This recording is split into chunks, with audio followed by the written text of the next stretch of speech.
Hi, my name is Amy Groves, and you are the parent of a student who will be taking my professional communication course this semester, or you are the student who will be taking my professional communication course this semester. If you are the student, you will get this big spiel the first day of school, which for you, a B day would be in 2 days. And if you are the parent, please keep watching. If you are the student, pass it to your parents. It is important that they know because you do have quite a bit of work in this class, and I want everyone to be on the same page. So, professional communication is a required course to graduate. Essentially, it is in this public speaking realm of classes where you need to have one public speaking credit to graduate. This could have included English 1 pre AP, which has communication attached to it, or drama, or theater, or forensics and debate.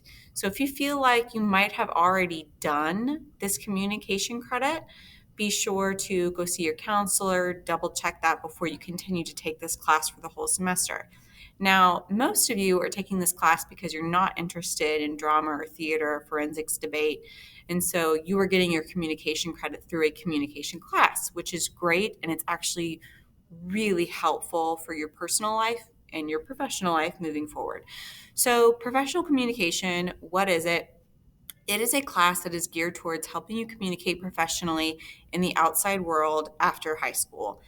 It is very similar to oral comm that has kind of phased out because oral comm was more geared towards how do you get along with people on an everyday basis, which of course is valuable, but we really want our kids to graduate and walk out of here knowing what to do in any professional situation, how to use the correct tools, including our digital tools, our media, how to succeed in an interview, how to become their own employer. So, those are the things that we're going to be working on.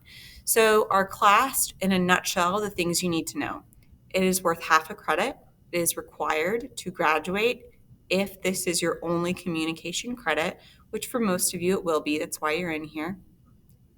It is made of 5 units, and I'll talk about those very briefly in a moment. And we do have a late work policy. The late work policy is at the end of each of our 5 units, everything for that mini unit needs to be turned in, and then that unit gets pushed aside and we move on to the next one. So if we've reached the end of unit 1, which is interpersonal, it takes about 2 weeks. You have those 2 weeks to get that work turned in. Once we move on to unit 2, we're done with interpersonal. So I do have a strict late work policy in that we're not going to go all the way back to January when it's spring break or when it's the end of the year just so you can get in points. That's really not the point of our class, and it certainly doesn't help you improve if we're really thinking about learning. So late work is something that we do work on in this class. This is a 0B class, which means that it starts on Tuesdays, Thursdays, and every other Friday at 7:15 a.m. That is pretty early, so just be sure that you're in this room on time. It's 2254. So parents, the things that you need to know about the course, about our 5 units really quickly. The first unit is interpersonal. How do you communicate? What kind of a communicator are you? Some of your kids are really shy. Some of your kids are naturally outgoing. Some of your kids are charismatic, or they're jovial, or they're anxious. And so we need to figure out how they work and then how we can use those natural abilities to their advantage in our class.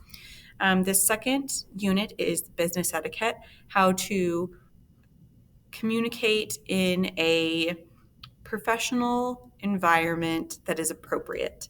So, business etiquette is very different than school etiquette. And so, we need to work on their professionalism. What does an email signature look like? How do you update an online portfolio?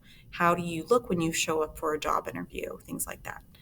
How do you address people who are your superiors? These little things that we think they know, they don't. Most of them don't. So we're just trying to kind of rail that in and really help them out. The third unit is presenting in a group.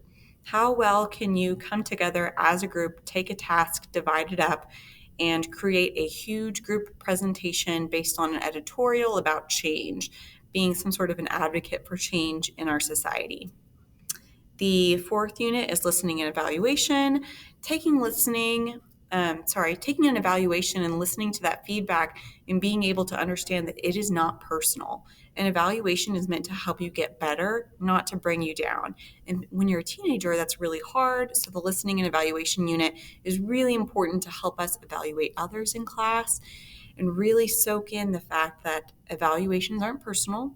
They're meant to help you improve in a professional setting. And that's definitely something that employers are looking for, is someone who can handle feedback with poise. And then finally, at the end, we have individual editorials where the students will speak for themselves on something that they are really passionate about, and it's a persuasive speech. Throughout this, we have impromptu speeches, informative speeches, activities together, and there is quite a bit of recording of the assignments in this class. So you might see them recording at home, or they might talk about a professional calm assignment, and that is for this class. Again, my name is Amy Groves, and if you have any questions, feel free to email me. My email is agroves@bentonvillek12.org. If you stayed through this long, good for you. Just a little bit about me. I have worked in this district for 10 years. This is my 5th year teaching a communication class, but my main course that I teach is English. So I'm an English teacher by nature, but I do love having communication classes here and there, just working with the kids on how to really be their best selves when they exit these doors and learn to be their own boss. And I taught at BHS for a while, moved over to this school when we opened up here. I have 2 very small children. My son Jack turns 3 in February, and my daughter Cora is 3 months old. So I have a handful. All right, thanks for listening. And if you have any questions, feel free to reach out to me this semester. Have a good one.